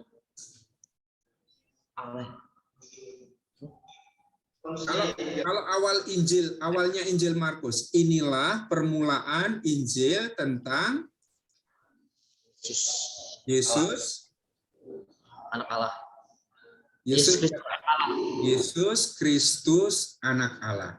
Maka yang ada di dalam otak kita ini tidak mungkin anak Allah itu berdosa, ya kan? Nah, ini yang tadi saya katakan. Jemaat Kristen itu mengenal Yesus sebagai anak Allah itu kapan? Setelah Yesus wafat dan bangkit. Setelah Yesus wafat dan bangkit. Ketika Yesus dibaptis oleh Yohanes Pembaptis, sudahkah ada orang yang tahu bahwa dia anak Allah? Belum. Ya. Iman bahwa Yesus itu anak Allah yang muncul sesudah peristiwa kebangkitan kemudian ditarik ke depan, ya, seolah-olah sesudah Yesus dibaptis, barulah orang diberitahu bahwa Yesus ini adalah anak Allah. Maka kita selalu bertanya, loh kalau begitu Yesus itu berdosa? Yesus itu berdosa atau tidak? Karena di dalam benak kita sudah ada keyakinan iman, dogmatik itu loh. Bahwa Yesus itu anak Allah. Kalau anak Allah tidak mungkin Yesus itu berdosa. Nah, itu yang disebut sebagai nanti kristologi dari atas. Kita bertitik tolak dari konsep, pemahaman, dogma tentang Yesus anak Allah. Maka tidak berdosa. Tapi apakah jalur seperti itu yang harus dilewati oleh para murid sedari awal perjumpaan dengan Yesus? Para murid itu tidak punya di kepala mereka ini pemahaman bahwa Yesus anak Allah. Bahwa Yesus Mesias. Tapi mereka harus bertemu dengan Yesus yang mengajar. Oh, kok ajarannya penuh wibawa ya? Tidak seperti ahli Taurat kita. Oh, kok kata-kata Yesus itu penuh kuasa ya? Dia bisa melakukan mukjizat besar hanya dengan kata-katanya. Nah, dari mendengar sabda-sabda pengajaran Yesus, melihat mukjizat-mukjizat Yesus, orang mulai bertanya-tanya, siapa sebetulnya ini Yesus? Nah, kalau ditanya tadi, mengapa Yesus pada akhirnya datang kepada Yohanes Pembaptis untuk dibaptis? Menurut saya jawaban saya tidak harus mengandaikan Yesus itu berdosa. Ya, tetapi Yesus menggabungkan diri dalam gerakan rohani Yohanes Pembaptis, gerakan religius Yohanes Pembaptis yang membawa orang pada pertobatan. Apakah yang bertobat itu hanya orang berdosa? Saya punya buku di belakang saya, La Conversione dei Buoni. Conversione itu berarti pertobatan. Dei Buoni itu dari orang-orang baik. Orang-orang baik pun butuh pertobatan. Orang baik yang merasa tidak butuh pertobatan itu justru orang yang tidak baik, ya kan? Orang yang berdosa. Maka kalau ditanya, Yesus dibaptis oleh Yohanes Pembaptis, apakah karena dia berdosa? Belum pasti. Ya, tetapi karena dia menggabungkan dirinya dalam gerakan rohani Yohanes Pembaptis yang membawa orang pada pertobatan.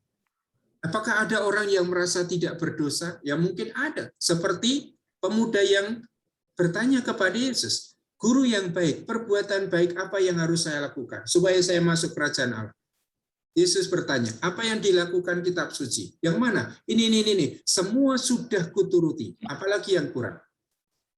Maka orang seperti itu adalah orang yang merasa dirinya itu sudah melakukan apa yang dituntut di dalam kitab suci. Berarti dia orang baik, tidak berdosa. Paulus ngomong apa? Dalam hal ketaatan pada Taurat, saya tidak bercacat. Dalam hal berpegang pada adat istiadat nenek moyang, aku orang Farisi. Dibandingkan teman sebaya denganku sebangsaku, aku lebih dari mereka. Jadi orang-orang beriman yang memang tekun, setia mengikuti apa yang dinyatakan di dalam Taurat. Dan itu adalah orang-orang yang benar. Tetapi apakah orang benar tidak butuh pertobatan? Apakah kalau kita itu sudah hidup sebagai orang Kristiani yang benar, murid-murid Yesus yang hebat, kita tidak butuh pertobatan? Ya, pertobatan tidak hanya dibutuhkan oleh orang yang berdosa. Maka kalaupun Yesus itu datang kepada Yohanes Pembaptis, dibaptis oleh Yohanes Pembaptis, tidak perlu diartikan bahwa Yesus berdosa. Tetapi Yesus masuk dalam gerak spiritualitas Yohanes Pembaptis yang bertumpu pada pertobatan itu. Nah, kalau Yesus kemudian dibaptis oleh Yohanes Pembaptis dengan baptis pertobatan, ya itulah yang dipilih oleh Yesus. Orang yang masuk dalam gerakan rohani Yohanes Pembaptis dibaptis. Yesus terpikat pada gerakan rohani Yohanes Pembaptis, dia juga dibaptis. Maka rumusan Yesus itu solider dengan orang-orang yang berdosa harus kita pahami dengan benar. Tidak berarti bahwa Yesus berdosa dan menggabungkan diri dengan kelompok itu dalam pertobatan, tidak selalu harus diartikan itu. Kalaupun Yesus benar, Yesus pun tidak berdosa, dia bisa masuk dalam gerak rohani yang bertumpu pada pertobatan. Begitu. Terima kasih, Romo. Oke, jadi satu yang penting, nanti juga kalau kalian masuk dalam studi Kristologia, tingkat 4 itu, Kita akan selalu berbenturan dengan hal seperti ini. Karena kita membaca kitab suci dengan dogma-dogma kita. Nah, ini yang perlu direm sebentar. Ya, kalau Paul Ricoeur itu mengatakan kita harus membiarkan teks itu merdeka. Tidak membaca teks itu berdasarkan konsep-konsep yang sudah ada di sini, termasuk dogma. Maka dulu ketika saya belajar di FTW, dosen kami itu Romo Bonowiratmo, dia selalu mengatakan, mari kita membaca dogma dengan kitab suci. Jangan membaca kitab suci dengan dogma-dogma kita. Ya, tapi selalu memang dalam tradisi Katolik kan kita punya kitab suci, kita punya magisterium yang harus dibaca bersama-sama. Tapi membaca teks kitab suci, biarkan kitab suci itu berbicara. Tidak selalu harus dikungkung dengan dogma kita. Nah, baru nanti kalau kita bicara dalam teologi sistematik, lalu kita harus membuat sistematisasi. Ini kitab suci omong seperti ini, sejarah gereja, ajaran gereja ngomong seperti ini, bapak-bapak gereja seperti Romo Agus omong seperti ini, kita membuat suatu sistematisasi. Tapi kalau belajar kitab suci, bacalah Yesus seperti yang dinyatakan dalam kitab suci. Nah, nanti pasti akan saling melengkapi. Ya, sehingga kita punya yang namanya teologi yang sistematik. Kristologi pun ada kristologi yang sistematik. Baik, itu salah satu hal yang memang selalu akan menjadi tantangan kita, tetapi ini harus kita sadari sejak awal. Ya, kita harus menyadari bahwa kita ini punya pengetahuan tentang Yesus yang lebih banyak, lebih lengkap daripada para murid yang terlibat di dalam peristiwa hidup Yesus. Oke, 5 menit lagi ya. Apakah ada pertanyaan atau tanggapan? Silakan nanti bahan yang sudah saya berikan itu dibaca untuk mencoba memahami siapa sebetulnya Yohanes Pembaptis. Paling tidak untuk melihat bagaimana masing-masing penginjil itu tidak hanya menggunakan bahan yang ada, tetapi mengubah seperti Markus tadi. Dia mengambil dari Yesaya 40 ayat 3, tetapi tidak mengambil begitu saja, sama persis. Tetapi dia kemudian lalu mengubah, meredaksi. Misalnya tadi tentang padang gurun, yang kemudian dia buat sebagai keterangan di mana Yohanes Pembaptis itu bekerja. Berbeda dengan apa yang dinyatakan di Yesaya. Oke, ada pertanyaan atau tanggapan lagi? Silakan.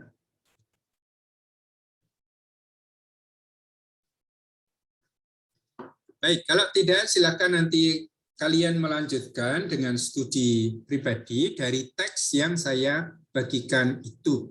Nah, teks itu akan menjadi salah satu bahan ujian akhir semester, ya, bahan tentang Yohanes Pembaptis ini. Maka pertanyaan yang ada di dalam LMS, di sana saya membuat pertanyaan, siapa Yohanes Pembaptis menurut gambaran Injil Markus? Coba kalian temukan, siapa sebetulnya Yohanes Pembaptis yang digambarkan di Injil Markus? Apa perbedaan pokok antara gambaran Yohanes Pembaptis di Lukas dan di Matius? Ya, Lukas dan Matius kan sangat dekat. Tapi apa yang khas dalam Lukas, apa yang khas dalam Matius? Nah, perbedaan-perbedaan seperti itu hanya bisa kita baca kalau kita membaca secara sinoptik. Melihat ada kesamaannya di mana. Nah, kalau sama ya sudah, semua sama. Tetapi kalau melihat ada perbedaan, nah kita harus bertanya, mengapa beda? Apa yang diinginkan oleh penginjil dengan menampilkan perbedaan ini? Sehingga dia harus menampilkan sesuatu yang khas seperti ini. Oke, teman-teman, kita akan mengakhiri pertemuan kita secara online pada kesempatan ini sampai di sini. Silakan menggunakan waktu kemudian untuk memperkaya dengan bacaan-bacaan yang telah disediakan. Baik, terima kasih. Mari kita mengakhiri pertemuan kita dengan tanda kemenangan Kristus. Dalam nama Bapa dan Putra dan Roh Kudus. Amin. Terima kasih. Sampai bertemu kembali minggu. Terima kasih Romo. Terima kasih Romo. Saya akhiri pertemuan kita ini.